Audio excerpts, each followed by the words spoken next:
दोस्तों, हिंदुस्तान में दो प्रमुख वंश हुए हैं, सूर्यवंश और चंद्रवंश। सूर्यवंश में भगवान राम का जन्म हुआ तो चंद्रवंश में भगवान कृष्ण का। इसी सूर्यवंश का प्रतिनिधित्व करते हैं चित्तौड़ के शासक। मेवाड़ राज्य भारत में सबसे प्राचीन माना जाता है। इसकी नींव 6वीं शताब्दी में राजा गोहिल ने रखी थी। ऐसा कहा जाता है कि इसी वंश के बप्पा रावल ने 8वीं शताब्दी में चित्तौड़ का दुर्ग मौर्यों से प्राप्त किया था।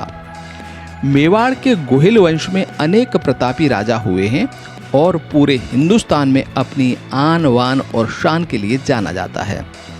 16वीं शताब्दी में इसी राजवंश में एक प्रतापी राजा हुए जिनका नाम राणा सांगा था। भक्ति शिरोमणि मीराबाई राणा सांगा के बड़े भाई भोजराज की पत्नी थी। भोजराज की अल्प आयु में मृत्यु हो जाने के कारण राणा सांगा को मेवाड़ का महाराणा बनाया गया। 1528 में महाराणा सांगा और बाबर के बीच खानवा में युद्ध हुआ और इसी युद्ध में महाराणा सांगा अनेक वीर योद्धाओं के साथ वीर गति को प्राप्त हुए। महाराणा सांगा की 28 रानियां थीं। राणा सांगा के बाद सबसे बड़ी रानी धनकंवर जोधा का पुत्र रतन सिंह मेवाड़ के महाराणा बने। महाराणा सांगा की दूसरी रानी करमबती के 2 पुत्र थे, विक्रमादित्य और उदय सिंह। महाराणा रतन सिंह के महाराणा बनने के बाद करमबती के पुत्रों को रणथंभौर की जागीर दी गई। राणा सांगा ने रानी करमबती के भाई सूरजमल को रणथंभौर का किलेदार बनाया था। सूरजमल हाड़ा उस समय बूंदी का राजा था और वह अपनी वीरता के लिए विख्यात था। जब खानवा की लड़ाई के बाद राणा सांगा की मृत्यु हो गई तो करमबती अपने पुत्रों के साथ रणथंभौर के किले में आ गई। उस समय विक्रमादित्य की आयु 11 वर्ष और उदय सिंह 6 वर्ष के थे। ऐसा कहा जाता है कि मेवाड़ में उस समय सबसे ज्यादा आय रणथंभौर की थी और लगभग 50 लाख रुपए हर वर्ष आय होती थी। महाराणा रतन सिंह के मन में कहीं न कहीं इस बात को लेकर चिंता थी कि उसके सौतेले भाइयों के पास इतनी विशाल जागीर है। वह उस जागीर को प्राप्त करने के बारे में सोचने लगा, लेकिन राजा सूरजमल के होते हुए यह संभव नहीं था। रतन सिंह ने सूरजमल को रास्ते से हटाने का फैसला किया और एक दिन शिकार करने के बहाने बूंदी राज्य की सीमा में पहुंच गया।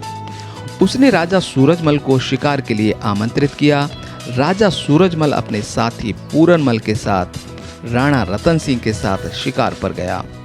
राणा उन दोनों को जंगल में ले गया और मौका पाकर रतन सिंह ने राजा सूरजमल और पूरनमल पर हमला कर दिया। राजा सूरजमल बहुत बहादुर थे। उन्होंने अचानक हुए हमले का करारा जवाब दिया और रतन सिंह को मार दिया, लेकिन घायल होने की वजह से पूरनमल और सूरजमल की भी मृत्यु हो गई।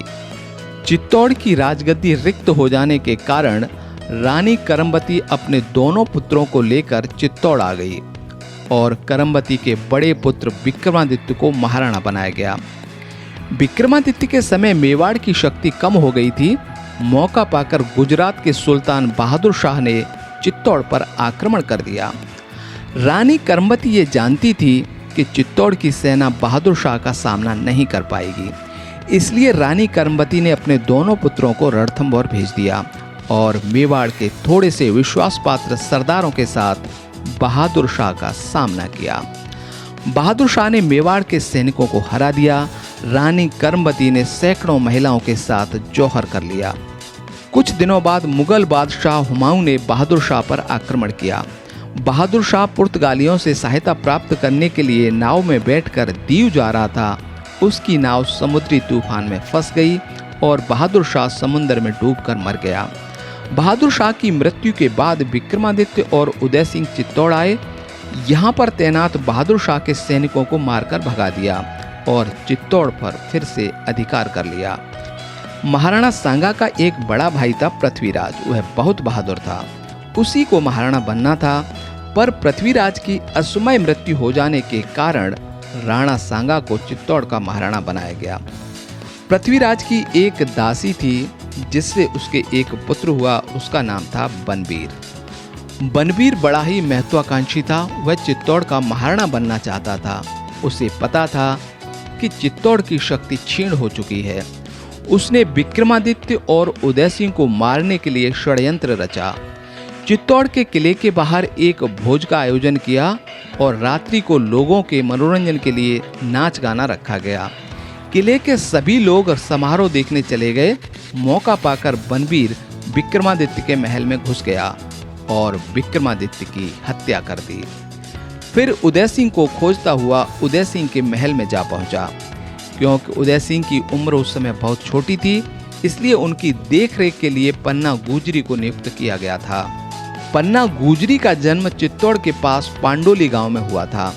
जब बनबीर उदय सिंह के महल की तरफ बढ़ रहा था, तभी एक दासी ने पन्ना को सूचना दे दी कि महाराजा विक्रमादित्य की हत्या हो गई है और उदय सिंह की जान खतरे में है। पन्ना ने विश्वस्त सेवक के साथ उदय सिंह को खाने के टोकरे में बिठाकर किले के बाहर भेज दिया और अपने पुत्र चंदन को राजसी वस्त्र पहनाकर राजशाही पलंग पर सुला दिया। बनबीर ने उदय सिंह के महल में प्रवेश किया और खून से सनी हुई नंगी तलवार लहराते हुए पूछा, उदय सिंह कहाँ है? पन्ना ने पलंग की तरफ इशारा किया। बनबीर ने बिना देखे चंदन को उदय सिंह समझकर 2 टुकड़े कर दिए। बनबीर को शक न हो इसलिए पन्ना आंसुओं को पी गई और चित्तौड़ के कुल दीपक की रक्षा के लिए अपने कुल दीपक का दान कर दिया। बनबीर के जाने के बाद पन्ना चित्तौड़ के महलों को छोड़कर राजकुमार उदय सिंह को लेकर देवलिया पहुंची। लेकिन बनबीर के खौफ के कारण देवलिया के रावत राय सिंह ने पन्ना को शरण देने से मना कर दिया। पन्ना डूंगरपुर के आसकरण के पास शरण मांगने पहुंची, पर आसकरण ने भी शरण देने से इनकार कर दिया। पन्ना आगे बढ़ते हुए कुंभलगढ़ पहुंची। कुंभलगढ़ का किलेदार भी बनबीर के डर से पन्ना और उदय सिंह को रखने को तैयार नहीं था। किलेदार आशा देवपुरा की मां ने समझाया कि महाराणा सांगा के हम पर बहुत उपकार हैं। उनका राज्य एक दासी पुत्र ने छीन लिया है। तुम राणा सांगा के उपकारों का बदला चुकाओ और इनको शरण दो। मां के समझाने पर आशा देवपुरा मेवाड़ के कुल दीपक को बचाने के लिए तैयार हो गया और कसम खाई कि प्राण रहने तक वह मेवाड़ के कुल दीपक की रक्षा करेगा। आशा देवपुरा ने कोठरिया के सामंत रावत खान को राजकुमार के कुंभलगढ़ पहुंचने की सूचना भिजवाई। रावत खान तुरंत कुंभलगढ़ किले पहुंचा। उसने राजकुमार उदय सिंह को पहचान लिया और मेवाड़ के सभी सामंतों को कुंभलगढ़ बुलाया। सामंतों के कुंभलगढ़ पहुंचने के बाद उदय सिंह को मेवाड़ का महाराणा घोषित कर दिया गया और फिर सभी सरदारों ने मिलकर चित्तौड़ पर आक्रमण कर दिया। बनबीर मारा गया और उदय सिंह को मेवाड़ की गद्दी मिल गई। दुनिया में ऐसी स्वामी भक्ति देशभक्ति की और कोई दूसरी मिसाल देखने को नहीं मिलती।